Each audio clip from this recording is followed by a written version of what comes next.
എല്ലാവർക്കും ദേവികാസ് കിച്ചൺ റെസിപ്പീസിലേക്ക് സ്വാഗതം. ഇന്ന് ഞാൻ തിരുവാതിരപ്പുഴുക്കാണ് ഉണ്ടാക്കുന്നത്. നല്ല ടേസ്റ്റി ആയിട്ടുള്ള അതുപോലെ തന്നെ നല്ല ഹെൽത്തി ആയിട്ടുള്ള ഒരു റെസിപ്പിയാണ്. അപ്പോൾ ഇതെങ്ങനെയാണ് ഉണ്ടാക്കുന്നതെന്ന് നോക്കാം. അപ്പോൾ നമുക്ക് തിരുവാതിരപ്പുഴുക്ക് ഉണ്ടാക്കാം. അതിന് വേണ്ടിയിട്ട് ഞാനിവിടെ വൻപയറാണ് എടുത്തിരിക്കുന്നത്. ഇതിപ്പോൾ ഞാൻ 3/4 കപ്പ് വൻപയർ എടുത്തിട്ടുണ്ട്. നന്നായിട്ട് ക്ലീൻ ചെയ്ത് 1 മണിക്കൂർ കുതിർത്ത് വെച്ചിരുന്നതാണ്. അപ്പം ഞാനിതിലേക്ക് വേറെ പയറുകളൊന്നും ചേർക്കുന്നില്ല. ചിലർ കടല ചേർക്കാറുണ്ട്, അതുപോലെ വേറെ പയറൊക്കെ ചേർക്കാറുണ്ട്. അതൊക്കെ ഓരോരുത്തരുടെ ഇഷ്ടം അനുസരിച്ച് ചേർക്കാം. ഞാനിപ്പോൾ വൻപയർ മാത്രമേ എടുത്തിട്ടുള്ളൂ. അപ്പോൾ ഇതിനി നമുക്ക് നന്നായിട്ടൊന്ന് വേവിച്ചെടുക്കണം. അപ്പോൾ അതിന് വേണ്ടിയിട്ട് ഞാനിതൊരു കുക്കറിലേക്ക് ഇട്ട് കൊടുക്കുകയാണ്. ഇനി ഇതിലേക്ക് നമുക്ക് ആവശ്യത്തിനുള്ള വെള്ളവും കൂടെ ഒഴിച്ചു കൊടുക്കാം. അപ്പോൾ പയർ അളന്ന അതേ കപ്പിൽ തന്നെയാണ് ഞാൻ വെള്ളം എടുക്കുന്നത്. അപ്പോൾ അതിന് 1.25 കപ്പ് വെള്ളം എടുത്തിട്ടുണ്ട്. ഇനി നമുക്കിതിലേക്ക് ആവശ്യത്തിനുള്ള ഉപ്പും കൂടെ ഇട്ട് കൊടുക്കാം. ഇനി നമുക്കിത് അടച്ചു വെച്ച് ഒരു മീഡിയം ഫ്ലെയിമിൽ 3 വിസിൽ വരുന്നത് വരെ നന്നായിട്ട് വേവിച്ചെടുക്കാം. അപ്പോൾ ഇത് കുറച്ച് വെന്തുടഞ്ഞു പോയാലും കുഴപ്പമില്ല, കാരണം നമുക്ക് പുഴുക്കിൻ്റെ കൂടിയിട്ട് കുഴച്ചെടുക്കേണ്ടതാണ്. അതുകൊണ്ട് വെന്തുടഞ്ഞു പോയാലും കുഴപ്പമില്ല. അപ്പോൾ അതുകൊണ്ട് നമുക്കിത് നന്നായിട്ടൊന്ന് വേവിച്ചെടുക്കാം. അപ്പോൾ പയർ ഞാനിങ്ങോട്ട് മാറ്റി വെച്ചിട്ടുണ്ട്. അപ്പോൾ ഇനി ഞാനിവിടെ എടുത്തിരിക്കുന്നത് കപ്പയാണ്. നമ്മൾ ഈ പുഴുക്ക് കിഴങ്ങ് വർഗ്ഗങ്ങൾ ചേർത്തിട്ടാണ് ഉണ്ടാക്കുന്നത്. അപ്പോൾ അതിന് വേണ്ടിയിട്ടാണ് ഞാൻ കപ്പ എടുത്തത്. നമുക്കിഷ്ടമുള്ള എന്ത് കിഴങ്ങ് വർഗ്ഗങ്ങൾ വേണമെങ്കിലും ചേർക്കാം.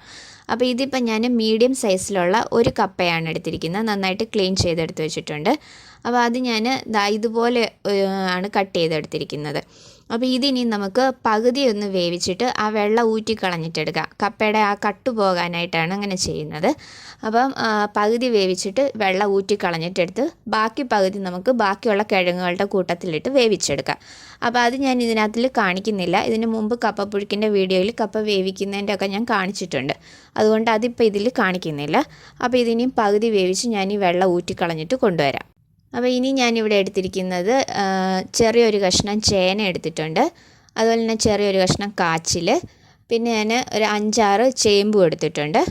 ഇനി ഞാനിവിടെ കൂർക്കയാണ് എടുത്തിരിക്കുന്നത്.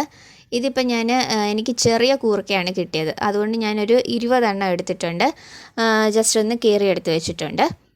അപ്പോൾ ഇനി ഞാനിവിടെ എടുത്തിരിക്കുന്നത് നേന്ത്രക്കായയാണ്. നമ്മുടെ പച്ച നേന്ത്രക്കായല്ലേ, അതാണ് എടുത്തിരിക്കുന്നത്. അത് 1 എണ്ണം ആണ് എടുത്തിരിക്കുന്നത്. ഇതിൻ്റെ കൂടെ നമുക്ക് ചെറുകിഴങ്ങ് ഉണ്ടെങ്കിൽ അതും കൂടെ ഇടാം. അപ്പോൾ എനിക്കിപ്പോൾ അതിവിടെ കിട്ടിയിട്ടില്ല, അതുകൊണ്ട് ഞാനത് എടുത്തിട്ടില്ല. ശരിക്കും നമ്മളിത് എട്ടങ്ങാടിപ്പുഴുക്കെന്നാണ് പറയുന്നത്. 8 ഐറ്റംസ് ചേർത്തിട്ടാണ് ഉണ്ടാക്കുന്നത്. അപ്പം എനിക്കിപ്പോൾ ഇവിടെ 7 ഐറ്റംസേ കിട്ടിയിട്ടുള്ളൂ. അപ്പോൾ നമുക്ക് അവൈലബിൾ ആയിട്ടുള്ളത് എന്താണെന്ന് വെച്ച് കഴിഞ്ഞാൽ അത് വെച്ചിട്ട് ഉണ്ടാക്കാം. അപ്പോൾ ഇതിനി നമുക്ക് നന്നായിട്ട് വേവിച്ചെടുക്കാം. അപ്പോൾ ഞാൻ കപ്പ ഊറ്റി കൊണ്ടുവന്നിട്ടുണ്ട്. അപ്പോൾ ഇനി ഈ കഷ്ണങ്ങളൊക്കെ നന്നായിട്ടൊന്ന് വേവിച്ചെടുക്കാം. അപ്പം ഇവിടെ ഇപ്പോൾ എനിക്ക് കിട്ടിയിരിക്കുന്ന ചേന നന്നായിട്ട് വേവുന്ന ചേനയാണ്. അപ്പോൾ അതുകൊണ്ട് ഞാനിതെല്ലാം കൂടെ ഒരുമിച്ചിട്ടാണ് വേവിക്കുന്നത്. അപ്പോൾ ചേനയ്ക്ക് വേവ് കൂടുതലുണ്ടെങ്കിൽ അത് ആദ്യം കുറച്ചൊന്ന് വേവിച്ചതിന് ശേഷം ബാക്കിയുള്ള കഷ്ണങ്ങളും കൂടെ ഇട്ട് കൊടുത്താൽ മതി. അപ്പോൾ ഇതിൻ്റെ കൂട്ടത്തിലേക്ക് നമുക്ക് പകുതി വേവിച്ച് ഊറ്റിക്കൊണ്ടുവന്നിരിക്കുന്ന കപ്പയും കൂടെ ഇട്ട് കൊടുക്കാം. അപ്പോൾ ഇനി നമുക്ക് ഈ കഷ്ണങ്ങൾക്ക് ആവശ്യമുള്ള വെള്ളവും കൂടെ ഒഴിച്ചു കൊടുക്കാം. വേവാൻ ആവശ്യമായിട്ടുള്ള വെള്ളവും കൂടെ ഒഴിച്ചു കൊടുക്കാം. 1/2 കപ്പ് വെള്ളം ഒഴിച്ചിട്ടുണ്ട്.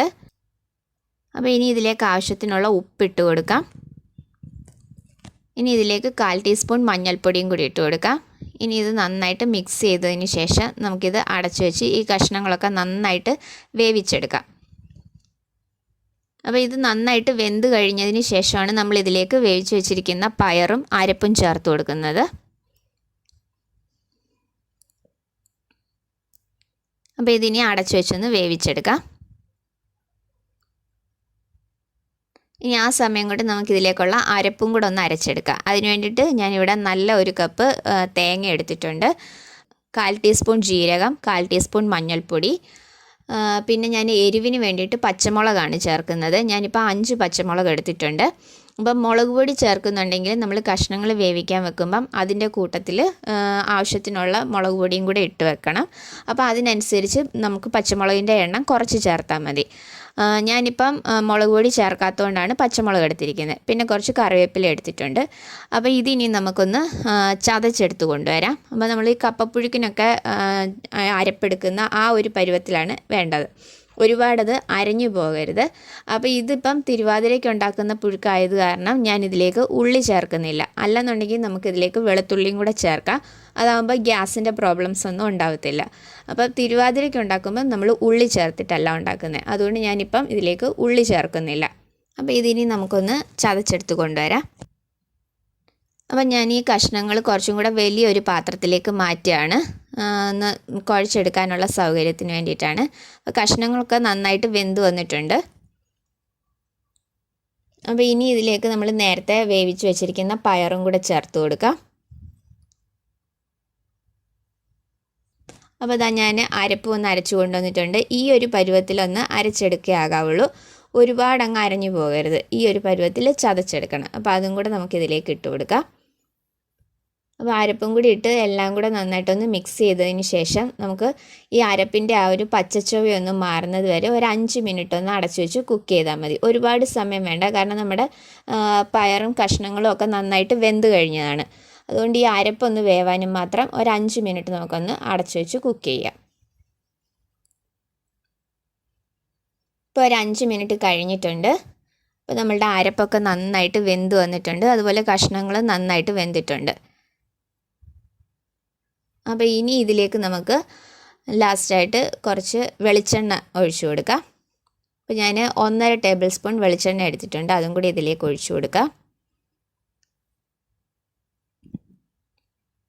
ഇനി ഇതിലേക്ക് നമുക്ക് കുറച്ച് കറിവേപ്പിലയും കൂടി ഇട്ട് കൊടുക്കാം. അപ്പോൾ ഇനി ഇത് നമുക്കൊരു 2 മിനിറ്റ് ഒന്ന് അടച്ചു വയ്ക്കാം. ഈ എണ്ണയുടെയും അതുപോലെ കറിവേപ്പിലയുടെ ആ ഒരു ഫ്ലേവറൊക്കെ ഒന്ന് ഇറങ്ങാനായിട്ട് ഒരു 2 മിനിറ്റ് ഒന്ന് അടച്ചു വയ്ക്കാം. ഇപ്പോൾ 2 മിനിറ്റ് കഴിഞ്ഞിട്ടുണ്ട്. അപ്പം ആ വെളിച്ചെണ്ണയുടെയും കറിവേപ്പിലയുടെയും ഒക്കെ ആ ഒരു ഫ്ലേവറൊക്കെ നന്നായിട്ട് ഇതിലേക്ക് വന്നിട്ടുണ്ട്. ഇനി നമുക്കിത് നന്നായിട്ടൊന്ന് കുഴച്ചെടുക്കാം. കഷ്ണങ്ങളൊക്കെ നന്നായിട്ട് വെന്തതായതുകൊണ്ട് തന്നെ നമുക്ക് ജസ്റ്റ് ഒന്ന് മിക്സ് ചെയ്യുമ്പോൾ തന്നെ നന്നായിട്ട് കുഴഞ്ഞു കിട്ടും. അപ്പോൾ നല്ല ഈസി ആയിട്ട് ഉണ്ടാക്കാൻ പറ്റിയ ഒരു പുഴുക്കാണിത്. അപ്പോൾ എല്ലാവരും ഇതൊന്ന് ട്രൈ ചെയ്യണം. ഇതിപ്പം എട്ടങ്ങാടി പുഴുക്കാന്ന് പറയുന്നെങ്കിലും നമുക്ക് അവൈലബിളായിട്ടുള്ള കിഴങ്ങുകൾ എന്തൊക്കെയാണെന്ന് വെച്ച് കഴിഞ്ഞാൽ അത് മാത്രം യൂസ് ചെയ്തിട്ട് ഉണ്ടാക്കിയാലും മതി. നല്ല ടേസ്റ്റാണ് ഈ പുഴുക്കിന്, നല്ല ഹെൽത്തി ആയിട്ടുള്ളതുമാണ്. അപ്പോൾ എല്ലാവരും ഇതൊന്ന് ട്രൈ ചെയ്ത് നോക്കണം. അപ്പോൾ ഇതിപ്പോൾ തിരുവാതിരയ്ക്ക് മാത്രമല്ല, അല്ലാതുള്ളപ്പോഴും നമുക്ക് വേണമെങ്കിൽ ഉണ്ടാക്കാം. ഇവിടെ ഇപ്പം ഞാൻ മിക്കപ്പോഴും ഇത് ഉണ്ടാക്കാറുള്ളത്, ഇവിടെ ഞങ്ങൾക്ക് എല്ലാവർക്കും ഒത്തിരി ഇഷ്ടമുള്ളതാണ്. അതുകൊണ്ട് ഞാൻ മിക്കപ്പോഴും ഉണ്ടാക്കാറുള്ളത് ഇത്. അപ്പോൾ നമുക്ക് വൈകിട്ട് 4 മണിക്ക് ചായയുടെ കൂട്ടത്തിലും ഒക്കെ കഴിക്കാനായിട്ട് നല്ലതാണ്. അപ്പോൾ ഉണ്ടാക്കുവാനാണെങ്കിലും എളുപ്പമാണ്. അപ്പോൾ വീഡിയോ ഇഷ്ടമായിട്ടുണ്ടെങ്കിൽ ലൈക്ക് ചെയ്യാനും ഷെയർ ചെയ്യാനും സബ്സ്ക്രൈബ് ചെയ്യാനും മറക്കല്ല്. അപ്പോൾ അടുത്ത വീഡിയോയിൽ വേറൊരു നല്ല റെസിപ്പി ആയിട്ട് കാണാം. താങ്ക്